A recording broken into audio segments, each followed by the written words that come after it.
Bien, bonjour à tous, c'est Thierry. Allez, je fais cette petite vidéo pour le paramétrage des indicateurs Draw Single Print et Draw Pick and Valley. Alors, pour la petite histoire, vous savez que c'était des indicateurs qui étaient avant dispo donc dans les indicateurs gratuits, puisqu'ils nous avaient été faits par Romain, qui était un élève de la première session de formation à Paris qu'on avait eue, et qui nous avait codé ces indicateurs-là généreusement. Et donc, on les avait mis, nous, à dispo de la même manière. Mais avec les évolutions constantes de Sierra Chart, et surtout dans les changements de syntaxe dans le code, eh ben, ça ne fonctionnait plus comme on voulait. Ça mettait très longtemps. Moi, je mettais pour charger les single print du Nasdaq, c'était l'enfer. C'était plus de 20 minutes d'attente, quoi. Enfin, c'était un truc de fou, quoi. Donc, du coup, au moins avec l'historique qu'on avait.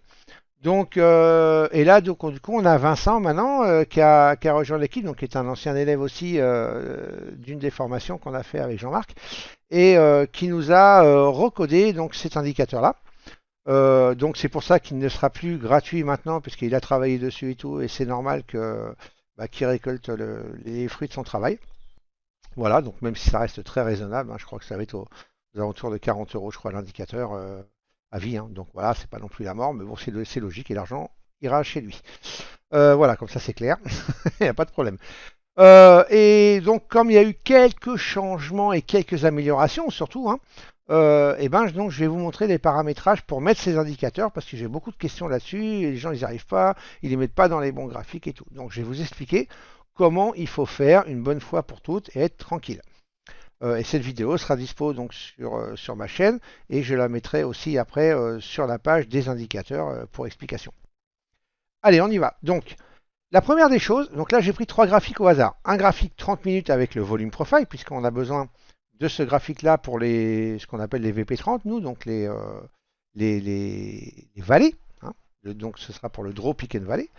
Et le market profile, donc pour voir les zones de single print dessus. Et évidemment, on va mettre ces draw, pick and valley et ces draw single print dans les trois graphiques, que c'est le but.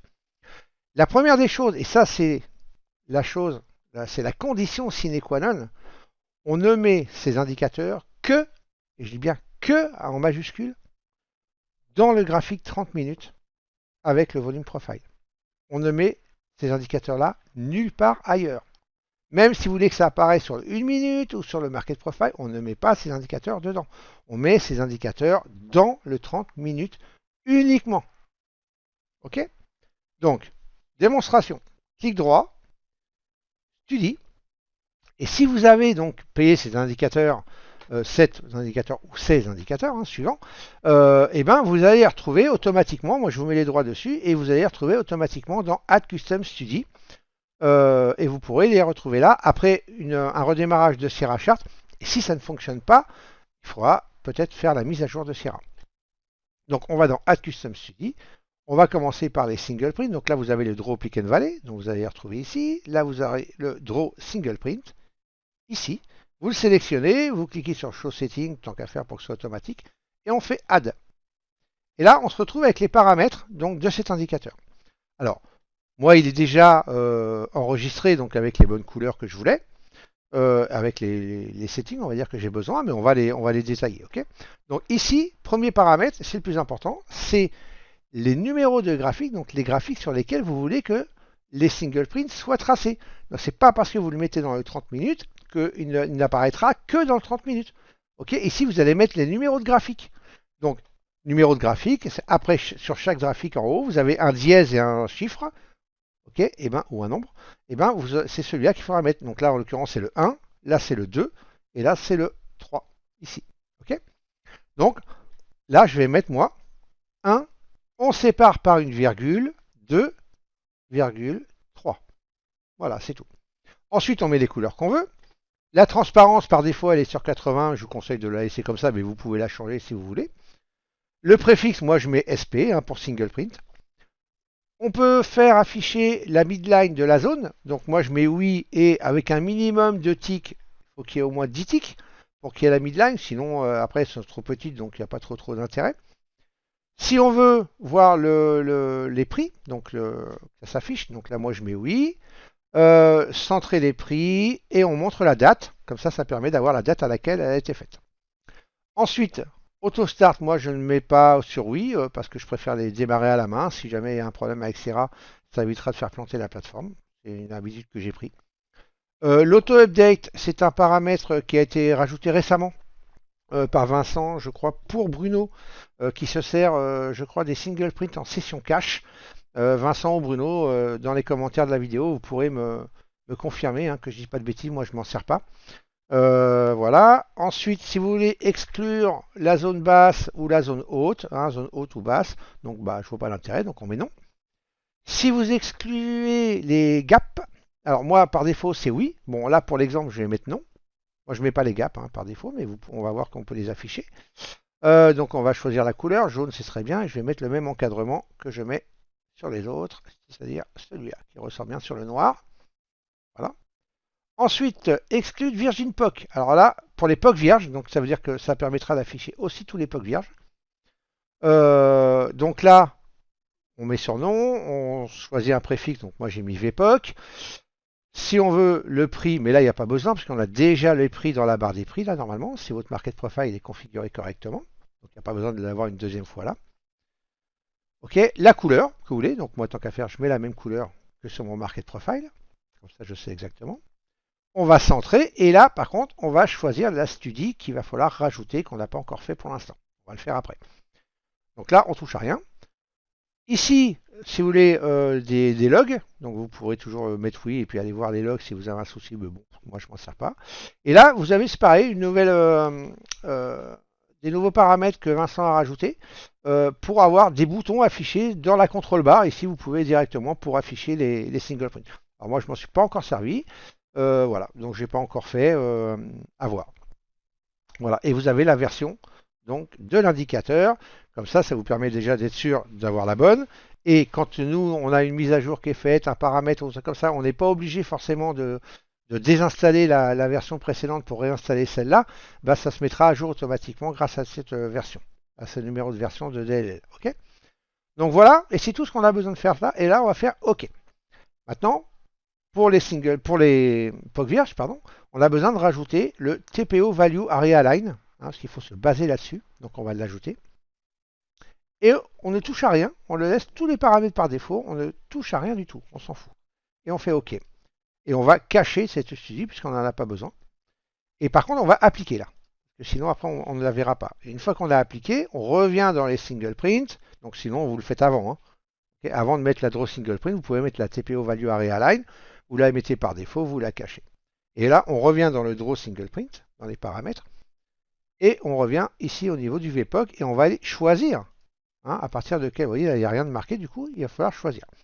Donc, ici, on va prendre bien notre graphique, 30 minutes toujours.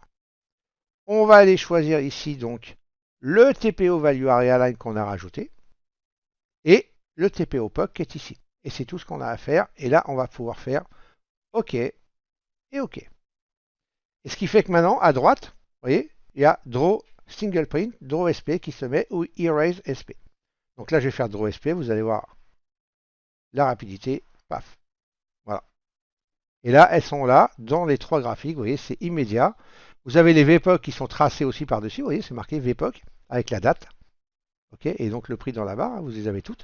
Ce qui fait que vous les avez aussi sur les autres graphiques, comme ça, vous savez exactement. OK. Et vous les avez aussi normalement sur votre graphique, une minute. Je vais resserrer. Voilà. Vous voyez, vous les avez ici aussi, les single print, les VPOC, vous avez tout. OK. Voilà pour les single print. C'est pas très compliqué, mais bon, voilà. Là, vraiment, la chose principale qu'il faut retenir, c'est vraiment ça. C'est uniquement dans le graphique 30 minutes. OK. Allez, maintenant on va faire Erase SP, voilà, pour gagner de la place. Et maintenant, on va s'occuper des Draw Pick and Valley. Donc, les vallées, ici, que vous avez sur le volume profile, on va vouloir, pareil, les afficher et les faire afficher sur tout le graphique qu'on a besoin. Hop, voilà. Ici pour qu'elles s'en aillent toutes. Voilà. Donc on va faire la même chose et on va aller dans les studies et on va les ajouter dans les Add Custom Studies, la Draw Pick and Valley qui est ici. Et on va faire Add. Et là, pareil, on va marquer les numéros de graphiques sur lesquels on veut que ça s'affiche. Donc, toujours donc le 1, 2, 3. Ici, on va choisir le graphique sur lequel, par rapport auquel on veut que ce soit calculé. Donc, c'est notre graphique 30 minutes et notre volume profile, notre volume by price, 500 jours, ok, en l'occurrence. Ensuite, on met un nom, un préfixe. Bon, je l'ai appelé VP30. Si on montre le prix, oui. On le centre, oui. On choisit une couleur pour les vallées, pour les pics. Ok, donc moi, ça reste cette couleur-là. L'épaisseur. Est-ce qu'on montre les pics? Moi, non.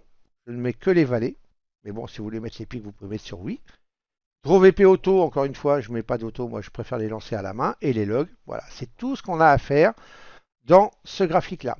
Avant, on avait un paramètre ici qui s'appelait sensibilité.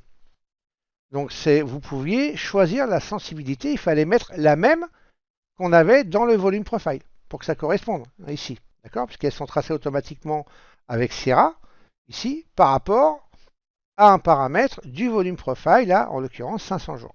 Je vais vous montrer. Là, vous voyez qu'on ne l'a plus. C'est-à-dire que comme on a choisi la base chart study for volume, okay, il va se baser directement sur le volume profile du graphique 30 minutes. Okay, on pourrait le faire d'un autre graphique, ça par contre, ce n'est pas un souci. Mais voilà, là en l'occurrence c'est le même, donc il va se baser sur les paramètres qui sont dans cet indicateur. Donc là on fait OK, et on va donc aller dans la VVP 500 jours, on va dans les settings, on va descendre au niveau des pics et des vallées, voilà ici. Donc vous voyez que moi j'ai mis vallée only parce que je ne veux mettre que les vallées. Et la sensibilité ici est à 60. Okay, donc il va se baser sur ce paramètre-là pour mettre exactement la même chose qu'il y a d'affiché automatiquement par Sierra, donc calculé sur les 60 de sensibilité. Okay, donc on va tester, OK, et OK. Et donc là on va faire draw VP, aussi, vous voyez qui s'est rajouté, paf. Et là vous voyez que on a toutes nos VP qui correspondent exactement à ceux qu'il y a par Sierra, puisqu'on voit bien l'étiquette de Sierra Chart dans la barre des prix. Ok, tac, tac, tac, vous voyez, il n'y a aucune erreur. Tout correspond parfaitement au tick près. Donc, c'est ce qu'on veut. Et si jamais vous disiez, bah tiens, vous n'avez pas assez, vous aimeriez bien un niveau ou deux ici, ou au-dessus, ou en dessous, ok, et bien vous faites clic droit, vous allez dans les studies, vous allez dans votre volume profile, dans les settings, vous retournez sur le paramètre des vallées, donc qui est ici, 60, et admettons, donc là, si j'en veux plus, il va falloir que je diminue. Donc moins le nombre ici va être important, plus il y aura de niveaux. Plus vous allez le monter, moins il y aura de niveaux. Ok, donc là, mettons, j'en veux un peu plus, on va mettre 40 pour voir. Je vais appliquer, histoire de voir ce que ça me donne en plus. Ah, vous voyez, voilà, ça m'a rajouté 3 niveaux ici. Vous voyez? Paf. Eh ben tiens, je vais décider, allez, c'est bon, ça me va bien. Donc je fais OK, encore OK, et on va refaire un clic droit, Draw VP pour les lancer. Et là, paf, elles vont s'ajuster automatiquement. Et si vous voulez les enlever, on fait Erase VP et tout s'en va. Alors, ça s'en va partout, hein, c'est juste parce qu'il faut sélectionner les graphiques. Voilà. OK. Voilà un peu pour l'explication de comment paramétrer ces deux indicateurs, hein, parce que j'ai eu la question assez souvent, c'était assez récurrent ces dernières semaines là. Donc voilà, j'ai essayé de faire une vidéo. Alors pour être honnête, c'est la troisième que je refais. J'ai un problème avec Camtasia. La version 2021 me décalait le son par rapport à la vidéo. C'est un truc de fou, je ne comprenais pas pourquoi. J'ai toujours pas compris d'ailleurs. J'ai réessayé, j'ai même essayé d'enregistrer avec OBS. Bah là, c'était flou. Alors voilà, c'est une version d'ailleurs que j'ai mis sur Discord pour en attendant. Et du coup, j'ai réinstallé Camtasia 2020 plutôt. Et là, a priori, il n'y a pas de problème. Je finis la vidéo. Et quand je vais rentrer là dans les options pour pouvoir la mettre en ligne et tout, et ben du coup, c'est là que je vais voir si jamais j'ai un décalage ou pas. Donc ça va être la surprise. Donc voilà les amis, prochaine vidéo à venir, ça va être sur mon nouveau site. Donc je ne vais pas vous montrer ça maintenant, ce qui reste quelques petites modifs à faire encore. Et puis, mais donc ça va dans les jours qui viennent, ça va être réglé. Donc voilà, je vous expliquerai le nouveau fonctionnement. Vous avez déjà les nouveaux liens, j'ai envoyé une newsletter hein, il y a 2 jours. Donc voilà quoi. Sur ce, je vous souhaite une bonne fin de week-end, bonne semaine de trading pour la semaine prochaine et je vous dis à bientôt. Ciao, ciao.